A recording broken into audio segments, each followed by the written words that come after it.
Hello fellows, so this is a quick rundown about how to do the how many bears can live in this forest activity. So I always like to do a little 5-step method, the 5E model, which is engage, explore, explain, elaborate, and then evaluate. And so I'm going to try and run through some of these with you. So before we start this activity that's all about defining limiting factors and describing how they affect animal populations, we had to engage their minds and get them on the right place, especially when it's early and their brains don't work. Okay, so first I have them look at their homework. Now, while they're looking at it, I have them get it out and actually talk through their answers with the people around them. And while they're talking through their answers, comparing what they got, why they got it, that's when I go around and actually check each person to be sure that they've completed it. Since we're going to talk about it, I don't care that it's perfect or anything. I just care that they tried and it's getting a conversation going. So I have them talk about those, and again, I go around and check it while they do that. Then to get them all engaged, and so instead of waiting for hands and that kind of stuff, what I do when it comes time to talk about these examples, one thing, I gave 2 examples right there about how competition can be a limiting factor and how disease can be a limiting factor. And so since they've already talked with their table mates or the people next to them about what their interesting ones are, I give them okay, actually I didn't do this, but I got this idea when I was trying to think about a video.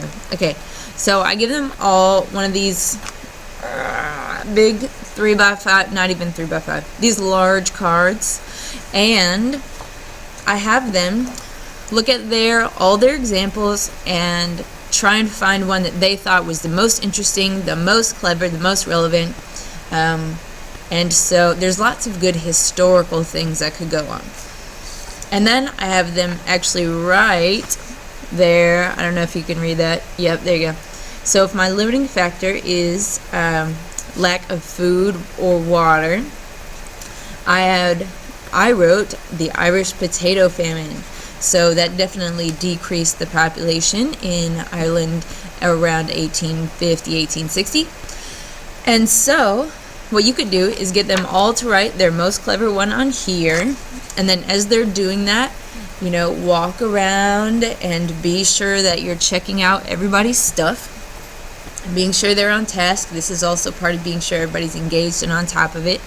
All right, and then you can return back to the front and ask kids, instead of raise your hand and one at a time and everybody kind of zone out, they need to all show their card so that you can basically get everybody's answer all at once and see all their neat examples. And if you want to call on a few and have them explain deeper things that look really interesting, then that would be a good way to get some discussion and some thought going. Okay, so then that's our engage. Now it's time to explore, and that's when the activity comes in. So in this activity, basically I have all the materials already set up for you. So what's going to happen is this is the background if you want to read about black bears in Arizona for real, because that's who we're pretending to be.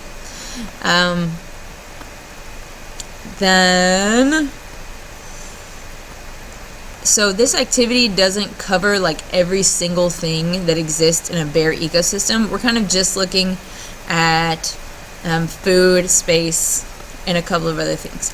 So this isn't the procedure. Make these cards. I have already made those for you, so you don't have to do that. But know that orange represents nuts, blue is berries, yellow insects, red is meat, actually it's hot pink, and then green are other plants, because nuts and berries are also plants. The numbers next to those represent the number of pounds of food there is. Okay, so this right here says, the following estimates of total pounds of food needed for one bear in 10 days is 80 pounds.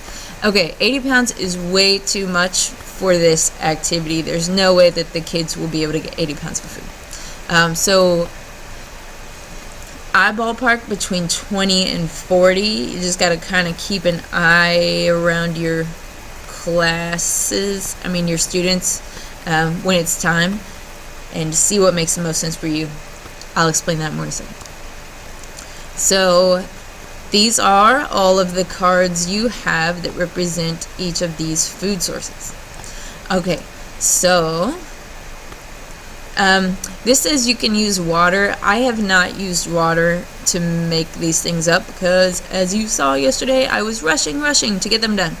I just have those food ones. So here we go, number 4. In a fairly large open area, scatter the colored pieces of paper. So I did this on the basketball court in the gym, and so I just spread them out randomly from the baseline underneath the basketball hoop to the middle of the court. So I just spread them all out, all different colors spread everywhere. Now, we don't tell the students what the colors are or the initials or anything like that, but they can note that it's a kind of food and that bears are omnivores, and so they want to be sure when they're gathering food that they gather various colors of paper. So every kid's going to get an envelope which acts as their den, and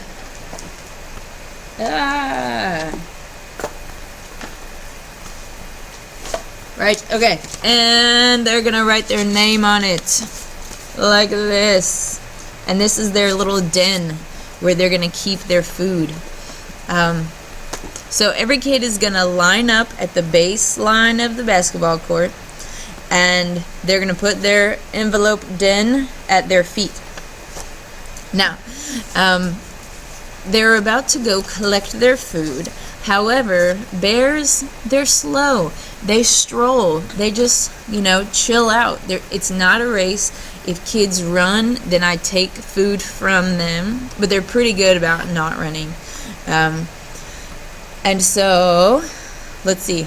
But every time they collect a card, they have to go back to the baseline and put it in their den, in their envelope den. And then they can go back to the basketball court and find another food type and bring it back. So all the students, they're going to do this until all the food is gone. Then they come back and we go back to the room. So once you're back in the room, rewind. You have all the class, they're all bears, but there are 3 special bears. One we're imagining is a bear that got in a fight and broke his leg, so he can only hop on 1 foot in order to get his food. The second one is a mama bear that has a cub, and she actually is going to have to collect 1.5 times as much food. So say, for instance, everybody needed 20 to survive. She will need to get 30. Now, she doesn't know that, though, beforehand, but she does know she's a mom with a cub. And then there's going to be a bear tried to attack a porcupine, and the quill shot up and it blinded the bear. So then this person is going to have to walk around like this. Now, some kids are going to want to crawl like a bear on the ground. Go to town. If they want to do that, awesome. But they can just walk on their feet, and that's fine too. Alright, so again, they've done the whole activity, they've gathered all their food, they put it in their envelope den, and we go back to the class. Alright, and so, scrolling down. Alright, and now once we get back to class, that's when we explain what each of the colors and numbers represent. So, they need to then add up the total number of pounds of the food they gathered, whatever kind it was. And they can write the total weight on the outside of their envelope. Now, This activity, it has about a bazillion questions, and they're all very good, and you can do those if you want to. Great. I, though, came up with my own questions that kind of help tie back a little bit more to the things we've done in the past and to the homework. I've shared this document with you. All right, so I had them get out their calculators or their phones or whatever and ask how many bears were there in the initial population, then how many were there in the final. Now, if the mother bear did get enough food for her and her cub, then, add an extra one. So, all right. And so then we make a list of all the limiting factors on the population in this activity. We just got to be sure that they're actually going on, like there are no predators in this activity. I also kind of help, except the bear, right? I kind of direct them to remember what is omnivore, what does it mean to be a predator. So, like whatever the meat and insects, the bear is being a predator on those. But like nuts and berries aren't prey. They're just food, right? A nut and a berry can't see a bear coming and run away. So anyway, so they make a list of the limiting factors that are part of this activity, and then they're going to calculate the percentage of bears that survived to reproduce in the next generation. Then, assuming the number of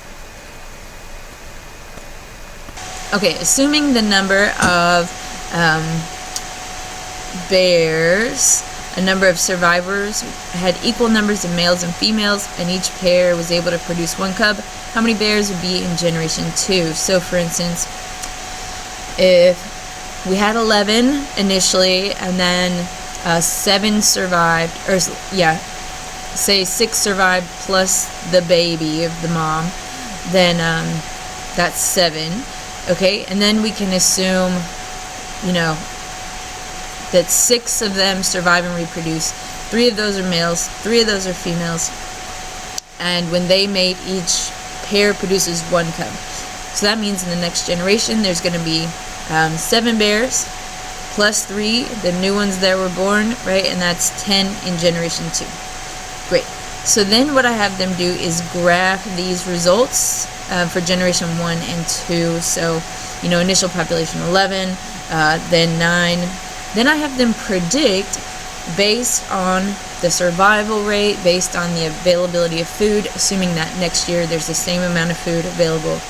What would they predict the population would be in generations 3, 4, and 5? And it'll probably be a pretty stable line. Like my students, I had all the values were somewhere around like 9, 10, 11, 8, just ballpark, pretty leveled out. And so, right, and then add these to the graphs, and, to make a pretty stable line. Then, I say, imagine that instead of starting with a large number of bears in generation 1, there only were 2, a male and a female. Right, same amount of resources, just 2 bears. How would the population change over time? And that's when we can kind of remind them of that, exponential growth, and there are plenty of resources, just like they did on their homework. So exponential growth, and then it'll start to level out. And we talk about what is that called, what kind of growth is that. Let's look back at our homework, and they can, look up here and think to themselves, which of these graphs does that look like most? And it'll probably be this logistic growth line. And we talk about, what conditions must exist for logistic growth. All right, and then also we discuss what carrying capacity is, which is this line right here, right, which is just the number of individuals that the ecosystem is able to sustainably support without totally crashing. All right, let's see. Then, right, this population did not crash, but then we can talk about what factors in the ecosystem could come in that might cause that population to crash and kind of look like this. So where you have, exponential